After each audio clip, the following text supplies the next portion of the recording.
तो आज की वीडियो में मैं ये बताऊंगा कि मैं जीएस को किस तरह से ज़्यादा समय तक रिमेंबर रखता था। देखो भाई, जीएस का एक ऐसा टॉपिक है जिसमें आप मतलब बहुत चीज़ पढ़ते हो, तो इसमें सबसे जो मेन पार्ट रोल प्ले करता है वो आपका रिकॉग्नाइजिंग पावर, कि आप कितना ज़्यादा याद कर सकते हो। क्योंकि पढ़ते तो हर कोई है, पर उसको कितना ज़्यादा आप अपने माइंड में रख सकते हो।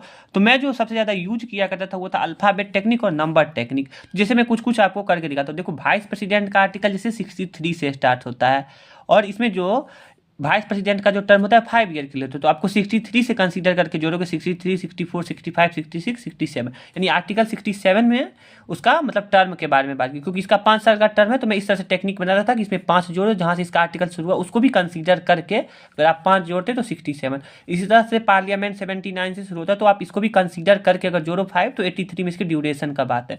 और सेकेंड में यूज किया करता था अल्फ़ाबेट टेक्निक। जैसे देखो, महेंद्र बर्मन और नरसिंह बर्मन मेरे को हमेशा कंफ्यूज होता था कि कौन बाप है और कौन बेटा है। तो एम पहले आता है और एन बाद में आता है, यानी एम जो पहले आ रहा तो वो इसका पिता हो गया, और एन बाद में आया तो उसका बेटा हो गया। क्योंकि मैं अक्सर कंफ्यूज होता क्योंकि एक ने पुलकेशियन दूसरे को हराया और दूसरा पुलकेशियन द्वितीय से हारा था। तो महेंद्र वर्मन पुलकेशियन द्वितीय से हारा और ये जीता है, तो ये मुझे याद नहीं रहता था कि कौन हराया कौन जीता। तो मैं इस तरह से टेक्निक बनाया लास्ट में कि एम पहले आ रहा है, यानी ये इसका पिता हो गया, और बाद में आया। इसी तरह से आप राज राजा और राजेंद्र में भी बहुत ज़्यादा कंफ्यूज होता है। तो राज राजा चोल को देखो, आर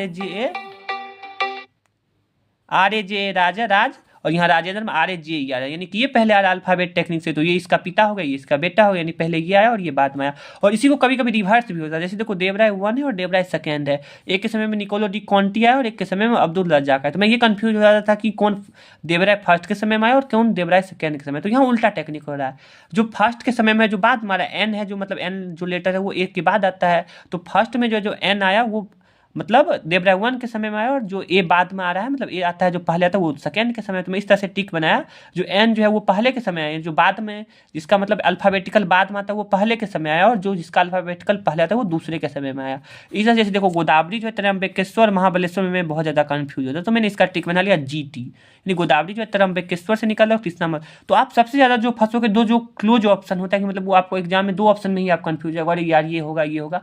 तो इस तरह से आप अल्फाबेट टेक्निक का एक बहुत ज़्यादा ही रोल होता है। कभी कभी आप इस तरह से भी रिलेट कर करके पढ़ो, मतलब थोड़ा सा अल्फाबेटिकल टेक्निक लगाओ। और नंबर टेक्निक ये भी आप आर्टिकल्स और बहुत सारे में यूज कर सकते हो। ये देखो, मैं हमेशा कंफ्यूज होता था कि रो किसको कहते हैं और कॉलम किसको कहते हैं। तो मैंने इस तरह से ट्रिक बना, HR एक पोस्ट होता है आई थिंक, मतलब प्राइवेट सेक्टर में, और वर्टिकल को कॉलम कहते हैं तो VC। क्योंकि मैं अक्सर कंफ्यूज होता था कि वर्टिकल को रो कहते हैं या हॉरिजॉन्टल को कॉलम कहते हैं। तो इस तरह से जो मैं सबसे ज़्यादा अपने माइंड में रिकॉग्नाइज करने के लिए जो है यूज किया करता था वो था मेरा अल्फ़ाबेट टेक्निक। इसी तरह से कि मैं और टेक्निक बताऊंगा आपको। थैंक यू, सब्सक्राइब कर देना भाई मेरा चैनल अगर अच्छा लगे हो तो।